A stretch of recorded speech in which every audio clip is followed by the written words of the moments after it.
Hello, and welcome to another episode of Boundless Body Radio. I'm your host, Casey Ruff, and today we have another amazing guest to reintroduce to you now. Dr. Jodi Nishida is a returning guest on our show. Be sure to check out her first appearance on episode 721 of Boundless Body Radio. Dr. Jodi Nishida is a doctor of pharmacy and accredited metabolic healthcare practitioner who has been in healthcare for over 30 years. After experiencing the ketogenic lifestyle's effect on her own autoimmune condition, she decided to build a keto-based medical practice called the Keto Prescription so that others could benefit from it too. Over the last several years, she has helped thousands of patients realize the benefit of clean, medically guided keto. Jodi has several accreditations in ketogenic nutrition and certifications in cardiovascular disease management, pharmacogenomics, and medical management, and also firsthand experience working in gastrointestinal clinics and women's health clinics. Jodi works closely with each patient to tailor keto to their medications, medical conditions, lifestyle, and socioeconomic situation.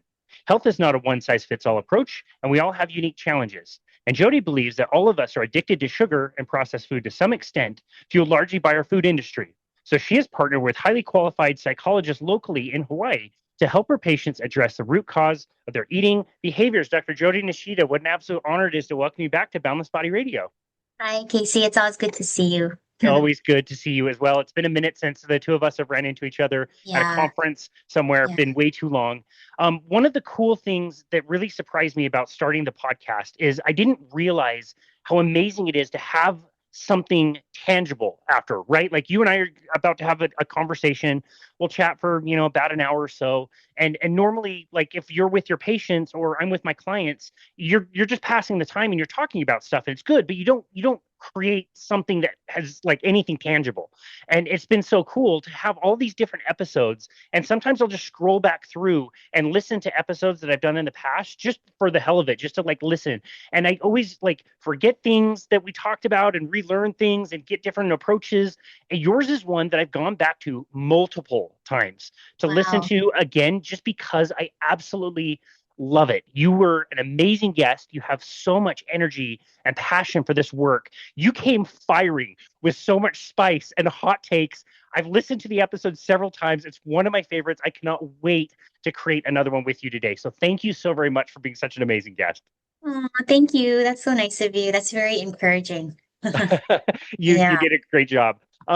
So we've got some interesting things to talk about today. You started our conversation off air by saying this is going to kill me. So we'll park whatever that is that's going to kill you for just a second. On the last Okay. episode, since I've listened to it several times, we also talked about having you come back on to talk about the Boca conference in 2025. A few special things were happening.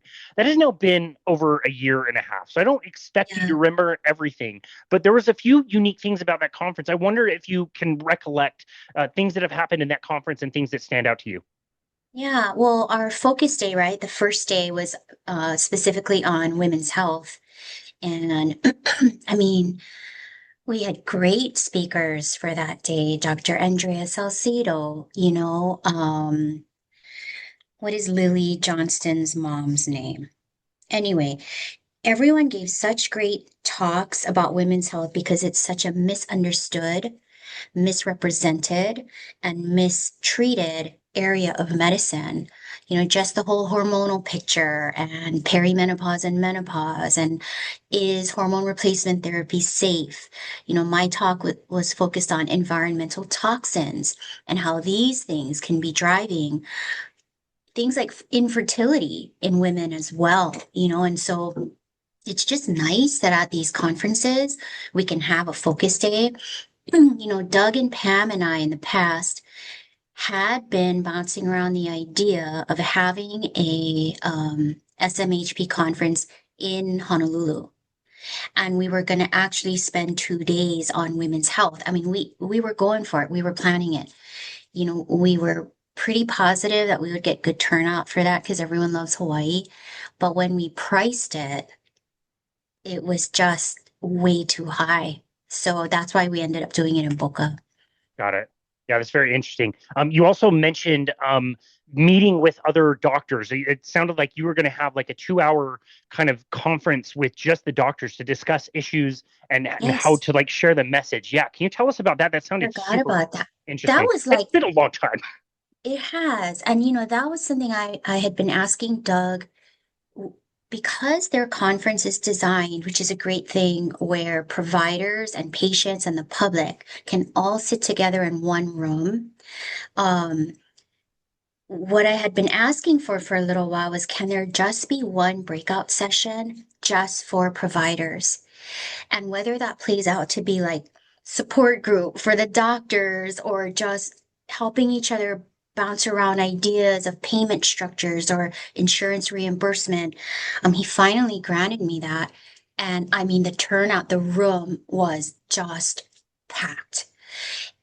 We need this. The clinicians need something like this because I truly believe, maybe other than a neurosurgeon doing brain surgery, we have the hardest job out there of all the doctors. I mean, the amount of time we spend, the amount of effort we're putting into our patients, the amount of care that this takes, you don't see it anywhere else. And we're Yeah. all in our pockets, in our individual states, in our individual countries, and we never get a chance to just talk to each other. So that was incredible. It really Wow. was. Wow. Yeah. That's amazing. I was just going to ask you, when you go to some of these conferences, you run into like so many people that are so smart and have been practicing in some way or doing some kind of research. And it's like, I've never heard of this person. And you're right, they're in this pocket somewhere. They're Yeah. doing incredible work. And like, this is the first time I've heard of this person or that person. Like, Yeah. I kind of feel like I'm well connected in this community now. It's been several years for Yeah. myself, and you are you surprised at how many people like come out of the woodworks like, wow, another amazing person in our community? Yeah. I mean, it's like, okay, yes, to your point. And it's just we're all in our pockets in each state, each country. So the ability to connect and create this network amongst each other. I have a handful of docs that attend the conferences where if I am really struggling with a patient clinically, I can reach out and call them and be like, hey, this is what I'm seeing. Have you ever seen this before? Like, what do you think this is? What do you think would be the best path to put them on? And just having that, I think for our group is invaluable, Yeah. because we're on the leading edge of medicine, so we'll talk about my coffee shop in a bit, but I have so many people that come in and they're like, "What kind of doctor are you again?" And I say I'm a metabolic health doctor. And they're like, "What is that?" And what I say is, this is honestly, in my opinion, the newest, most important field of medicine because we are focusing not only on root cause of illness, but on something called metabolic health. We focus on insulin resistance. That in and of itself is something no one else is looking at. And if you never address that, you're going to miss it. You're going to miss what you're trying to accomplish every single time. Yeah. It's crazy too because I've asked this question probably 50 times on the show to people who are practicing, doctors who are practicing, in particular in emergency medicine. And I ask them what percentage of the cases that they see in the emergency room are acute related or chronic related. The number that comes back, it's so stunning. It's the same every time, 85% chronic, 90% chronic. And if you look at every single one of those chronic diseases, surely you can find a link to insulin resistance and metabolic Yes, dysfunction. absolutely.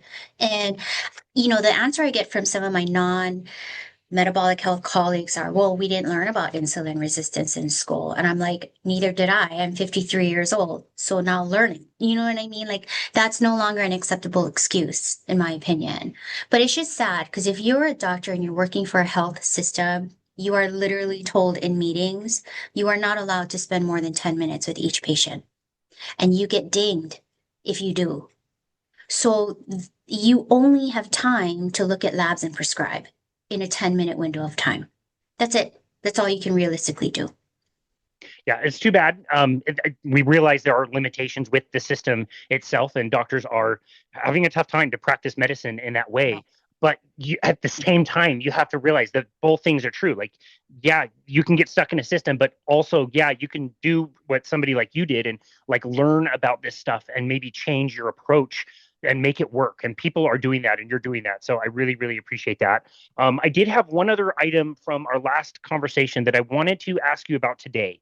So we talked a little bit about GLP-1 How, and I got your thoughts as a pharmacist. What do you think about it? You didn't hold any punches back. You answered very honestly, and I appreciate it. I have to admit, I'm seeing more people seemingly get better results and have less side effects now than I would have seen at our first conversation. Has your opinion changed at all about GLP-1 and its management prescription? Are the drugs getting better? Are we getting better at managing it again, like prescribing certain dosages, or do you feel about the same about it as you did like 18 months ago when we last chatted? Gosh, that's such a loaded question, because everything comes back to every person is different. Okay. I still think most prescribers are doing a terrible job of screening for contraindications to these medications. I still think most of them are handing it out like candy with no consequences. It's the ER docs that are seeing the consequences of this stuff. Out of any group, I think they see it the most. The GI docs are ignoring a lot of it too. So yes, there is a subset of patients that do well. There's a subset of patients that really suffer on these medications. But we still have to talk about two things. Number one, the dependence that it is creating. I have a handful of people that will be like, my PCP wants to put me on Ozempic or Wegovy, and I told them how you feel, and so we agreed we're just gonna do it for a few months. And I'm like, okay, few months, right? Nope. 18 months later, still on it. Okay, are you ready to come off of it now? Uh, they're terrified. They have become dependent on it. So it's a dependence issue. That's the first problem. The second problem I still have to this day are the long-term side effects. I mean, the scientific liaison for Eli Lilly, who makes Mounjaro, sat in my office and I just grilled this guy with questions. He admitted to my face, we are well aware of the osteoporosis and the sarcopenia that our drugs cause. And I said, perfect. That's all I needed you to say. Like, you have 20-year-olds that are having DEXA scans and their T-score is showing osteopenia and osteoporosis, and they're in tears. So, show me the patient. Show me the patient that can actually take it for 3 months, get their kickstart, because that's what they say they're doing with it, and get off it. And then change their eating. They still have to change their eating. These drugs are never going to go away. It's too much money. They're going to continue to develop molecules in this area until the end of time, is my belief, because our society is still headed towards, remember Wall-E, the cartoon, how everyone looked in cartoon Wall-E? It is still literally headed that way. And so we are still the 1%. The other 99% are going to be on these medications. And that's fine. Whatever. You can show me all the cardiovascular data in the world. You still have to fix your eating. That's just about the best answer I've heard on this show. If anybody is, pro for them or they're at least neutral, the best answer that I can surmise from all the people that have weighed in on this is like, yes, this may have some benefits. Yes, this might be able to reduce your food noise. There are side effects. Take this temporarily at a lower dose and let's take advantage of that time and get you on strength training and get you eating a lot of protein and get the carbohydrates down. And then let's wean you off and have you continue those really good habits to minimize the potential side effects. If somebody were to do it, that sounds like the most kind of like reasonable answer that I've heard. And the drug companies will never do that study. They will never do a study of use this for the kickstart, up your protein, eat right, get off your sugar addiction, deal with it, and then let's get you off. That is not their agenda. Their agenda is dependence. And just look at the celebrities, because they're the best public examples that we have that have been on this forever. Tell me they do not look scary. They don't look great. They don't look great. They are like just the gaunt. They're so gaunt in a very zombie looking way to me. Their eye sockets, they all have that collarbone that's just like protruding now. If you think that looks great, hey, wonderful. I think you look like a freaking zombie. And I mean, we could talk about that for 5 hours, but it's like, look at you. How old are you? Oh, I'm 42 now. Amazing. Look at me. I'm 53. I would rather look like us than that. I agree. I mean, what, you know, why is this even being debated? I just don't get. It's because people are just too addicted. They just can't get off sugar. Yeah.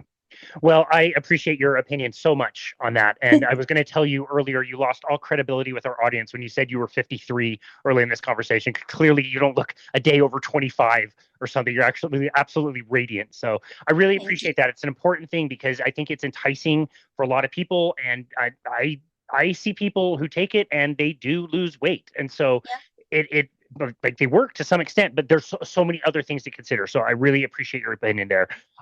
You did mention something about a cafe, which I find interesting. We're going to talk about that in a second. But before we do, can you remind our audience how you found a ketogenic diet to begin with and how you started to break out of the mold, break out of the system that you could have been stuck in? Why was it important for you to try to incorporate some of that stuff in a different way? Yeah. So I'm a doctor of pharmacy, right, by license and education. And I was a pharmacist for many years, hospital, retail. Then I worked in big pharma for like 17 years, okay, in a lot of different roles. And I know exactly what the companies are up to. Okay, so I really am very qualified to speak out about big pharma.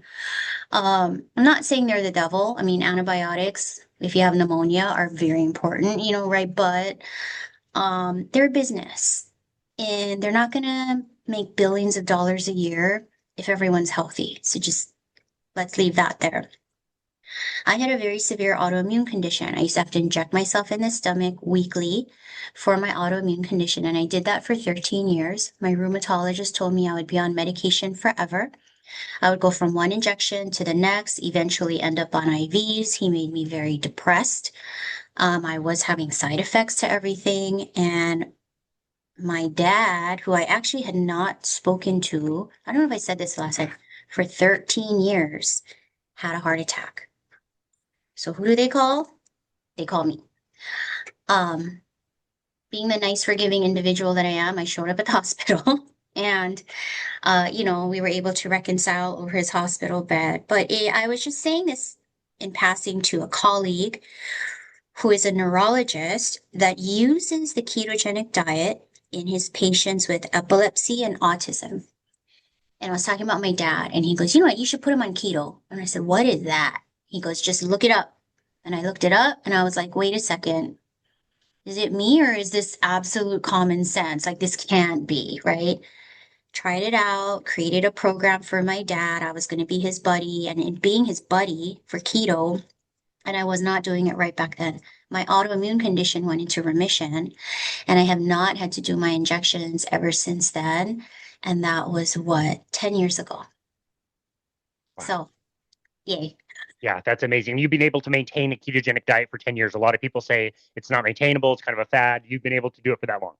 Well, everyone was like, oh, it's a fad, it's going to go away. And I was like, I'm going to bet the house and my retirement that it's not. This is too clinically effective. And that was why I created my clinic. Was I was seeing on social media and just hearing that no one really quite knew how to do it. Discovered Low Carb USA at the time, saw that, they were working on guidelines and legitimizing this. And so that was perfect.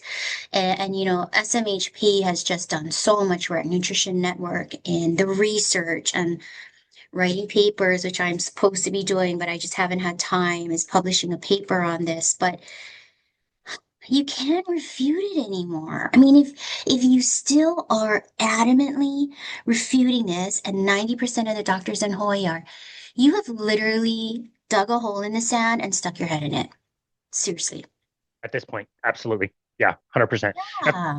After working with thousands of people, are you ever like really like, does it take you by surprise ever when somebody is telling you the results they get on a ketogenic diet that are go way beyond like No, weight loss? Isn't it so cool? I know exactly what's going to happen in your story. Like I've heard it before, but I know autoimmune condition. I started this diet. In my head, I'm like, yeah, it's going to go away. It's going to go into remission. And her doctor before probably would have never seen that ever. Yeah, no, nothing surprises me anymore. Which is good because that means people are following the program, they're doing the work on their end, which doesn't always happen. People struggle with the food part.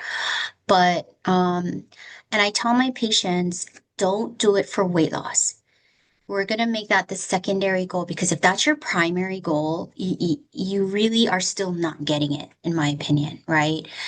I have some amazing cardiovascular data that's come out of my clinic that aligns exactly with what Dave Feldman found in his study. I mean, you're seeing reversal of plaque. I saw reversal of things like diastolic dysfunction, lowered coronary calcium scores, and all of the people that come to me. I mean, I would say 25% of the people that come to see me, the reason is because they don't want to be on a statin. 25%, that's their primary reason. I don't want to be on a statin. What do I need to do? You know? So it's statin is such a trigger word on both sides of the story. It's just fascinating to me. But they just don't work. I was partnered with a cardiologist the last time we spoke. We're no longer partners. And I had a pharmacy student rotating through my clinic. So I have students that rotate through my office for weeks at a time, and medical students and pharmacy students. So I put them to work when they're here. And I had them look at a bunch of her patients that were all on statins, LDL 70 and below. Okay. But no one's looking at their blood sugars, their triglycerides, their A1Cs. No one's looking at their insulin levels. And then compare to my patients. My data, her patients were still going on to have heart attacks, is the thing. LDL less than 70 on a statin, maybe 2 different cholesterol medications. Some of them were even on Repatha or Praluent, which is the cholesterol injection, still having second heart attacks. What was frustrating about that was my student presented the findings to her, the cardiologist. It didn't change a thing that she did. So disappointing. Yeah, I was pretty disappointed. Like, not even a thought? Like, no, no. That the LDL cholesterol story can't die. It has to remain in place. The statin industry has to remain in place. There's too many industries that are now built on that one thing, and it's got to stay, right? Like, I've asked myself this question so many times. I'm like, how many patients do I have to see to prove it to the community, right? And I don't think that's like my purpose in life or anything like that. But here's the thing, Casey, this is what I think is going on. For you to admit that what you've been doing for 25 years with your patients might have been wrong, 99% of people can't do that.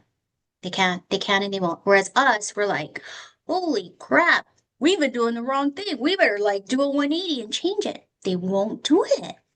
wow. And I don't know if it's pride. I don't know what it is. Ignorance. And I hate to use these words because they have such negative connotations, but it's just sad because they don't suffer. Doctor's not suffering. They made all their money. It's the patient. Like, gosh. So it's good that more people are doing their own research, right? Yeah, absolutely. I mean, the noise that our community has helped to create around, hey, and I love the way Dave did it in his documentary. He was not critical or condescending he was just like, it just might be worth you looking into, was the whole tone of it. And I was like, oh, bravo, this is perfect. It wasn't confrontational. So I agree. No, yeah. it's amazing.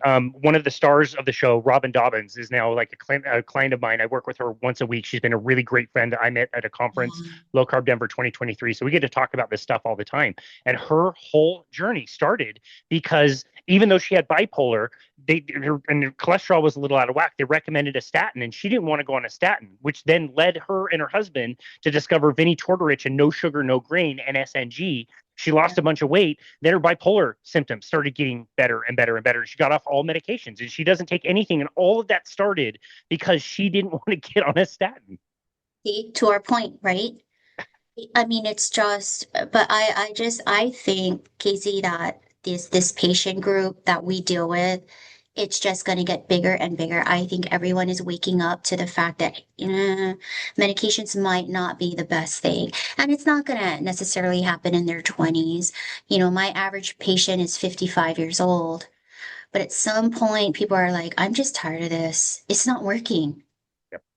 Yep. You And now know? there's resources out there. Again, you didn't know this stuff and you were able to learn. I didn't know any of this stuff. I was not trained in any of this and I had to learn on my own. And there's free Correct. resources and amazing things out there that people can learn. If they're Yeah. sick of being sick, you can find the information.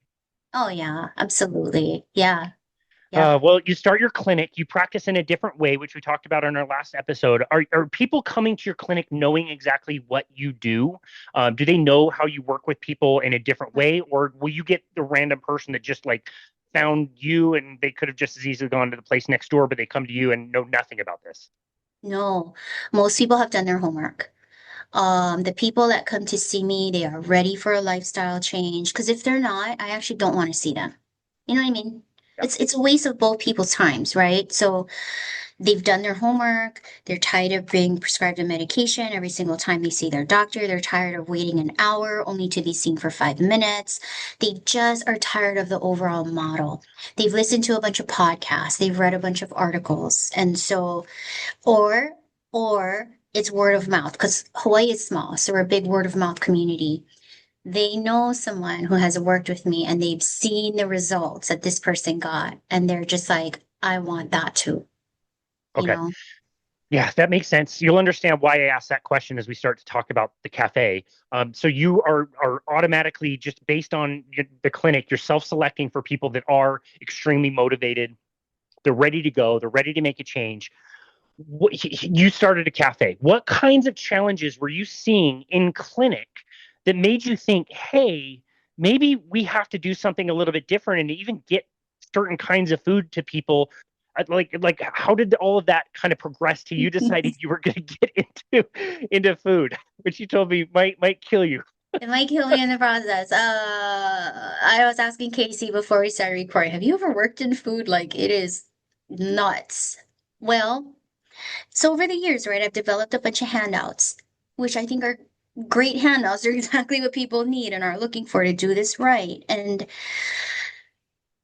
so many of them just can't do it. I mean, I heard so much of, well, I don't know what to eat. Refer to your handout, like, but I don't know how to cook. Okay, that's a little bit of a challenge. So much of, I just don't have time. I don't have time. So if you're trying to do keto or low carb or carnivore, but you're eating out constantly, all the hidden sugar, all the inflammatory seed oils, you're not doing the program. Are you doing better? Yes. But you're not going to actually get healthy over time, right? After hearing that, literally for 6 years, you know, this is weird. It all started with sourdough. Okay. This is going to sound really backwards and weird. I challenged myself 2 years ago. I was like, all these people are making sourdough during COVID. Could it be that hard? And I like to give myself these little mini challenges. I was like, I'm going to learn how to make sourdough. And I got really good at it really fast. So now I'm like, and it's not keto, it's going to raise your blood sugar. But like, that was what triggered my desire to move forward with the cafe. And I had drawn a picture in my journal, my diary, 5 or 6 years ago of a cute little coffee shop. And I drew a picture of this place. I was seeing it in my head, just somewhere my patients could come, hang out, grab a cup of coffee, just be amongst like-minded people. So the idea was planted in my diary 6 years ago. And then when I got into this, oh, sourdough's not hard thing, somehow that triggered a conversation with my husband around, do you think we should open a coffee shop? So what we did, okay, was I know Hawaii has a very high diabetes and cancer rate. Very high. It's our diet out here. I knew Hawaii needed an option Number two, I was sick and tired of hearing my patients say the same things. Cause I'm like, if they're like, I don't know how to cook, I'm like, well, then learn. Like, there's a million YouTube videos. YouTube. Watch those. But for people to put pen to paper and to actually put something into action, I was seeing patients fail and drop off the program way too much for my comfort zone. So I know there needed to be a food option. And a few years ago, I tested this. I had a meal prep business. Meal prep business ran for a year. That was kind of my pilot project.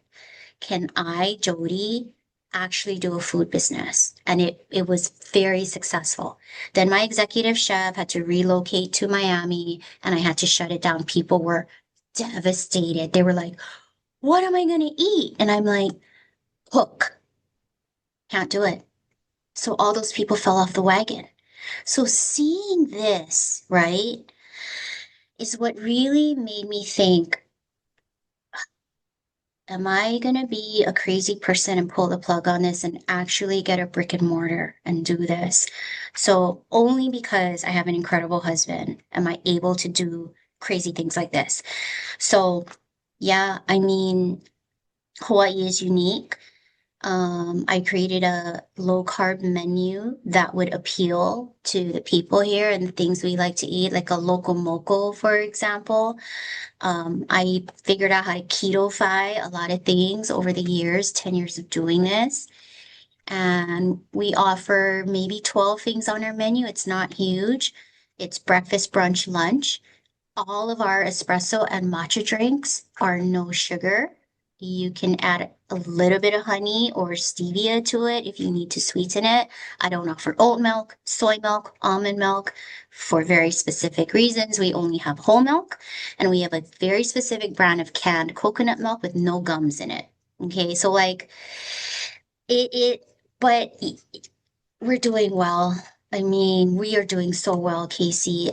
People that I've never met are coming in here and just like thanking us. Thank you so much for doing this. We're going to tell all our friends. We just don't ever want you to go out of business. Like people get that this was needed.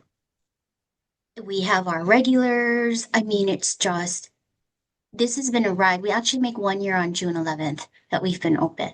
That's amazing. We have tourists because we're on Seed Oil Scout, the app. Yep. We talked to him. We're on Find Me Gluten Free because 90% of my menu is gluten free. And people are finding us through things like that too. So it's just we've been on TV, we've been featured in magazines, like it's been incredible. And I told you I have pre-diabetes now because of the stress of running the two businesses, but our lease ends in 4 years. So it's called Rise Cafe here. It's called Rise Cafe. So if you're ever in Hawaii, please stop by. It's a wonderful upstairs, downstairs seating. I have all these plants. It's just you walk in and literally your blood pressure drops. Mine's is only blood pressure that's up in here because I got to run it, right? But like people just love it. And we're actually thinking of creating a franchise. That would be amazing. When does the South Jordan, Utah location open up? Well, so all I do, right, is I create the franchise entity. And then people from around the country and around the world have to buy in. And then we teach them how to open and run their place. It's basically clones of what we do. But dude, I need to get out of this in like 5 years because I'm old and either sell it or have someone else run it and just kind of focus on helping other places build their location in their area. So the model's been tested. It's doing well. People are like, thank you for opening. I mean, there should be one of these in every state, in my opinion. Yeah, that sounds absolutely incredible. All that started from sourdough, baking sourdough. Can you believe it? Sourdough and a drawing in my diary. Yeah. Yeah. So cool. It's probably been about 10 years, but I had a phase where I was learning how to do sourdough. It's an incredible process. It's obviously not a food that I eat anymore, but like to Right. go through the process and keep a starter alive Oh, and make everything from scratch, you get such an appreciation of you do. how crappy store-bought bread is when you walk Yes. down the aisle and the bread smell, what you're Yeah. smelling is a ton of yeast that they have to use because they Yeah. take all this stuff out and put tons of minerals back into it. And then like the bread won't Yes. rise unless they add tons and tons of yeast. Yeah. I mean, just people don't realize for something to sit on a store shelf for weeks at a time, you've got to add a bunch of stuff to it. You know what I mean? And yes, for my nerd brain, just the whole chemistry of the sourdough process was just fascinating to me. You know, the only reason it's on my menu here, and my entire menu comes with a disclaimer. Okay, so nothing on our menu will raise your blood sugar over 120. And my husband and I tested everything. We wore sensors when we were creating each dish so that I could say that. But the sourdough item comes with a thing that says will raise blood sugar probably to 180 plus. And people look at that and they laugh. And I'm like, hey, I'm just letting you know because I don't recommend it. And I bake probably 4 times a week in here. But I had to have something on my menu because you have these families and these groups of friends that are coming in to eat. Maybe 2 out of the 4 people are trying to watch their sugar, but the other two aren't. And Casey, they will literally pout like children, not lying, because I don't have pastries and pancakes in here. It has been fascinating for me to witness what I call like the sugar drama. Okay, and let me give you some examples. Someone doesn't do their research. They walk in. And they're just like, I'll have a matcha latte with oat milk. And does that come pre-sweetened? And so my baristas are trained to say, oh, I'm so sorry, but Dr. Jodi, so I get the blame, doesn't carry oat milk for specific reasons. And some of them will literally throw a tantrum. And it's sugar. People do not understand how sugar is affecting their behavior out in public because everyone that's walking in here that's diabetic and needs change or that's already doing low carb behave beautifully. I mean, this is just a little wonderful petri dish of what sugar does to people's moods. Seriously. All our 1-star reviews, sugar addicts. It's all 5-star, and then you have a sprinkling of 1-star reviews, and they're just like scathing reviews because I don't have donuts and I don't have oat milk, and I have a sugar display because I have the display right next to the register that shows you this is how much sugar one donut turns into, one bagel, one grande frappuccino from Starbucks. It's there for a reason. It helps to set the tone for our menu. It also helps deflect some of the explaining that our baristas have to do so they don't get verbally attacked by people, right? People will walk in and they're usually obese, very inflamed, just not, you can just tell they're not healthy. And they'll look at that and they'll be like, I find this offensive. Just like trying not to laugh. I'm Oh, like, it's meant to be educational. Well, I think it's offensive. I'm like, then go down the street. They have pancakes. you have a million places within A one million. mile radius that you A can go and million, order any of literally. that stuff. A million. Yeah. And I'm like, I'm so sorry that you didn't look us up prior to walking in here, but we are low carb, no sugar. And they just stare at me like, what is wrong with you? Why would you open a place like that? I use And this so example. it's been fascinating. That's Yeah. But incredible. Incredible. You're not talking about like a toddler having a meltdown or like a 10-year-old. You're talking about like grown ass adults. That's amazing. grown adults that That's are amazing. obviously sick, Wow. sick and just unhealthy. Yeah. Okay, so I've made this example a lot before, and I do carnivore coaching. I've been on the carnivore diet for 7 years. That's Yeah. what I do, right? Okay. Yeah. So if somebody comes to me and they say, "Hey, I need to hire you. I'm really interested in this vegan diet," I would just say, like, "Okay, that's fine. I'm not your guy. Like, there's a million vegan people out there. They can help you. They'll get you on the right supplements and everything. I'm just not your person." I wouldn't expect that person to write a 1-star review saying I sucked and didn't. I tell people like it's like I'm working at the Volkswagen dealership because I like Volkswagens. I'm not Yeah. yelling at people driving Fords down the street telling them they're stupid. And I wouldn't expect somebody to come into the Volkswagen dealership and be like, "Hey, I want a Ford." And I'm like, "Well, we only have Volkswagen." It's like, "Oh, I'm going to write you a 1-star review now." It's so absurd. But Casey, it's like I tell my patients this all the time. If I was a president, I would make it mandatory by law that everyone has to do some version of low carb. I don't care if you're keto, carnivore, ketovore, doesn't matter to me. Some version of it. Why? It would immediately lower the amount of money we're spending on healthcare, and we'd be a much more mentally stable, productive society as a whole. Like, it would be so different. I don't think anyone would be on welfare, drugs.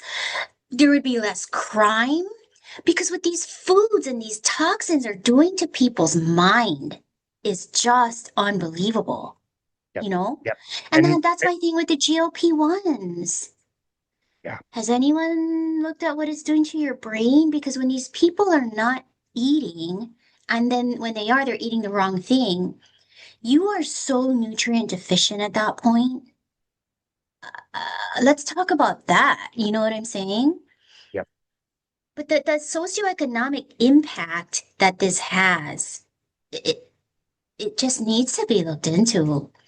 Yeah, I agree. I always remember Leah Keith in her book, The Vegetarian Myth, wrote about a cafe that she would go to, like a vegan vegetarian cafe in her area. And she said every day that she would go there, somebody would be having a meltdown, crying, like they didn't serve any animal products, and presumably these people weren't eating hardly any, and they weren't getting those nutrients and good fats and all the things that we talk about, and they were very unstable. And so was she when she was on the diet. You can't Yeah.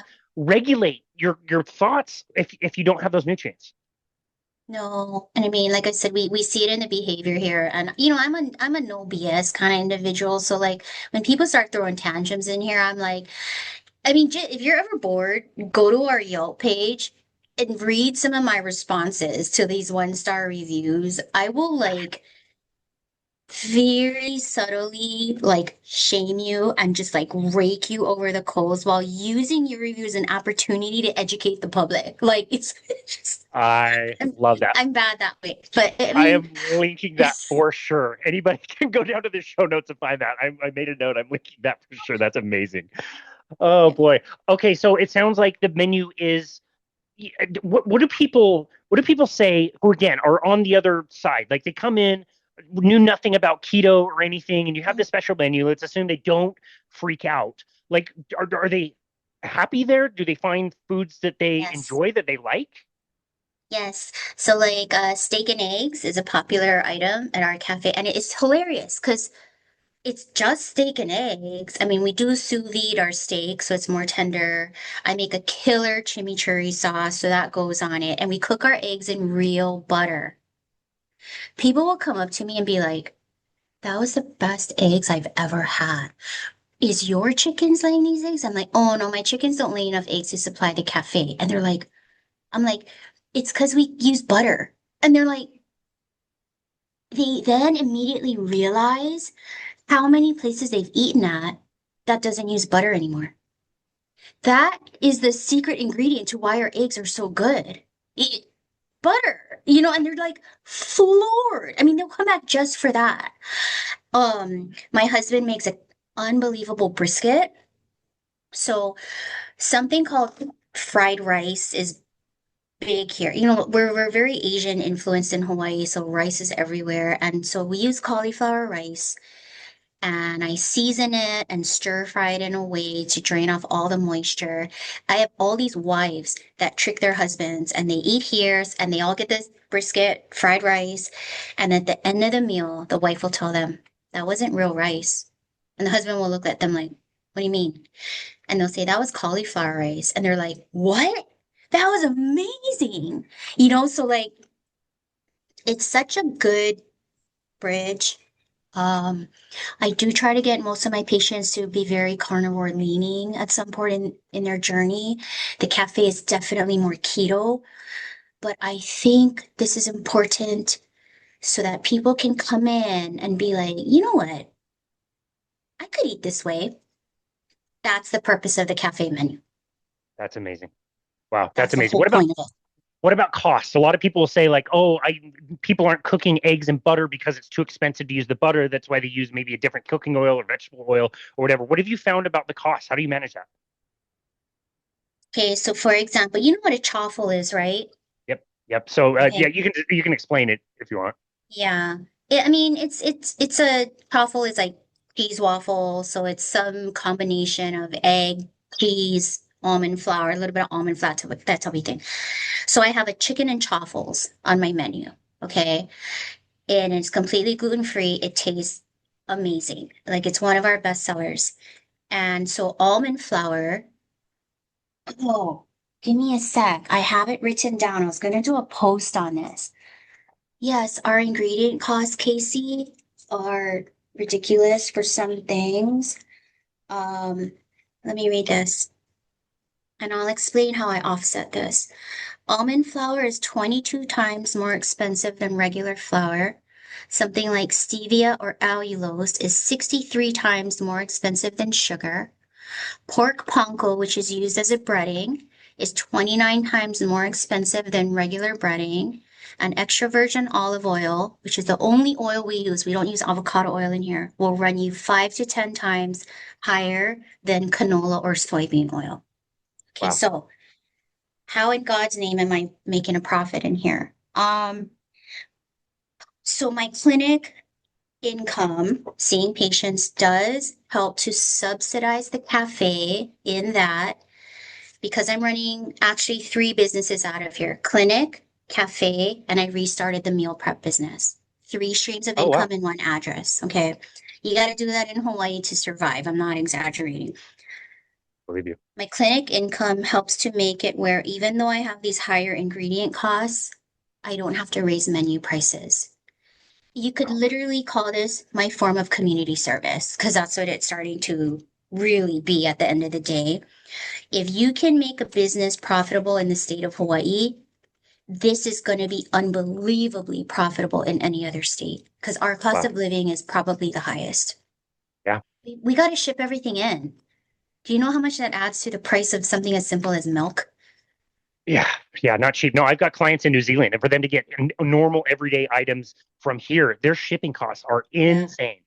Yeah, and so same situation, but again, it's needed, and there are days because I'm also overseeing a staff of 11 people. It's like there are days where I'm like, I've had to dig deep, and every day feels like Groundhog Day around here, right? And I'm just like, man, should I have not done this? What am I doing to myself?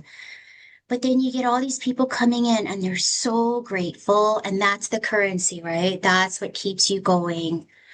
And just the thought of creating the franchise, I think is very motivating for us, my husband and I. The thought that this could be something that helps other people in other states and other countries someday is who knew, right? You open a place like this, you don't even know if anyone's gonna come. I knew my patients would come and eat here, but not every day. I didn't know if anyone else is gonna walk in the door. So it has been pleasantly surprising how much this has caught on.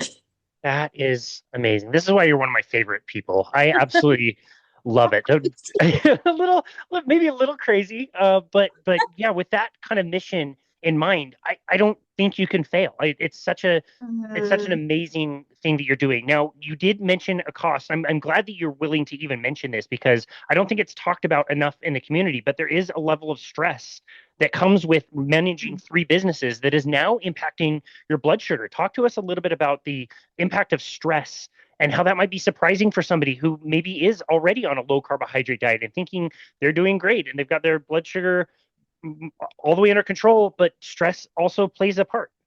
Yeah, cortisol, right? And so I did my A1C in April and it came back at 5.8. And I've had my A1C at 4.9 in the past, right? And I was like floored, yet not surprised because you know for a fact when you're one of us that stress does raise blood sugar and it's just through the whole cortisol effect.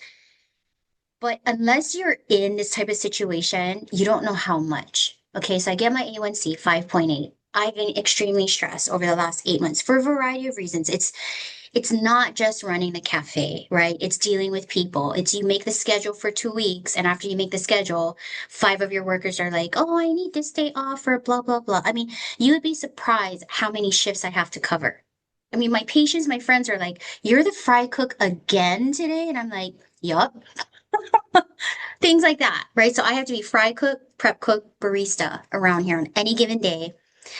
Um, I try to make it where I don't have to cancel patients to cover a shift, but when that happens, I'm pretty upset, right? And so there's just a lot of stress, ingredient costs, the accounting, managing your books, dealing with one-star reviews, like it's non-stop. Something like almond flour.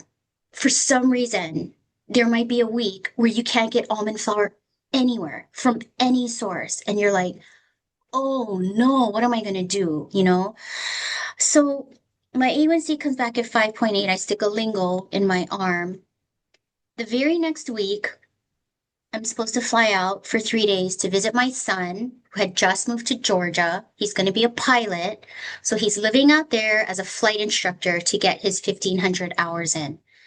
I've been stressed out because he's never been to Georgia before and he's very independent. But mom has to see with her own eyes, where are you living? These jobs you're working at, I just got to see it so I can check the box and go home. The day I'm supposed to leave, I get an email that my flight's canceled. Ugh.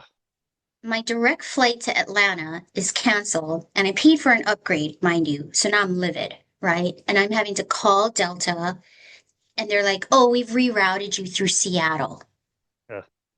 It's going to take me a full day to get there now. And I'm like, no, right? So the whole morning I'm dealing with this. I happen to open the app on my phone. My blood sugar is undetectable. It's so far over 200 that it's not even reading. It's not registering. They flew me to Maui. From Maui, I got a direct to Atlanta. It literally wasn't until I was on the flight to Atlanta that my blood sugar starts to come down. For 6 hours, Wow. it was somewhere over 200 because of the stress of the flights. Wow. And so I use that example. Okay, so that's one example of stress and what it's going to do. Now imagine you're opening a coffee shop. You're running into all these problems. You're running a food business. Every day it's this, every day it's that, today it's this. And I'm like, that's why my A1C is so high. And I'm going to be very honest. I was doing more like stress eating, things I would have never touched in the last 10 years. I was finding excuses to snack on this stuff at 9 p.m. And I'm looking at my husband like, you're the one that's supposed to be pulling it out of my hand and throwing it away. But he's so amazing. He's such an enabler. He cracks me up. I'll say something like, "Oh, remember those honey barbecue twists, Fritos? Oh, I used to love those." And he'll literally drive to the store and buy a bag. And I'm eating it, Casey. Like, I would have never done that. But I'm not in my right mind. Yep. I'm stressed, Yep. right? So I'm in month 2 of 3. So next month I have to recheck my A1C. I've been much better. I've been managing my stress. I'm doing all the things. I'm running my wrists under cold water. I don't know if you know about that, to lower your cortisol. It's Oh, something interesting. the military does. And wearing my weighted vest when I go walking, just resistance bands, like all the things. Okay. So I'm pretty confident. I'm not eating crap anymore. My A1C is going to come down. But I hope this doesn't kill me because we would love to franchise this. And my clinic is inside of the cafe. That's awesome. It's upstairs. It's inside of it. And I just think we call it our coffee shop clinic is our nickname for it. I think it's a wonderful model. And I just hope it catches on. I was going to call Tro and I was going to, hey, when I create the franchise, you got to buy into this, man, for your area. You know what I mean? Like, Yeah. but I think it would be wonderful. Uh, Start saving, Casey, so you can, yeah, I will. I will. That sounds amazing. I'll open our South Jordan location. because I'm telling you, like, you guys, this community was the first ones I was going to reach out to in a Amazing. couple years to just be like, hey, here's this opportunity. I would rather it be run by us than outside people. Yep. Agreed. Yeah. Well, it's such an amazing idea, and I'm so glad you were willing to talk about the stress piece because I do think it is overlooked. And this has been an amazing conversation. I love catching up with you, and I love your energy. I really hope it doesn't kill you as well, so that the idea can get out to more people. I'm so grateful for all of your amazing work, and I'm really glad that everything is going so well, despite a lot of work and a lot of stress. So, Jodi, thank you again for taking the time to be on our show today. Where can people find you, find your work? Where can they find the clinic, and where can they find the cafe? Yeah. Two websites, the keto-prescription.com just talks about what I do in my practice. WeLoveRise.com is the cafe website because the cafe is named Rise Cafe. You can also find us on Yelp, Google, Seed Oil Scout, Find Me Gluten Free, all those things. And so, yeah. Excellent. Well, I love the name. It's a really great name. It's one of the names of my one of my favorite songs from Jason Mraz, actually. Right. So I love that. I think it's beautiful for a cafe shop. Amazing. Thank you again for all of your incredible work, and thank you so much for taking time to come back on our show today. I just absolutely No, enjoy chatting with you, and thank wish you you for all the having success. me. Of Yeah, I'm course. sorry I kept rescheduling. Thank you for having me. Of course. It was no problem at all.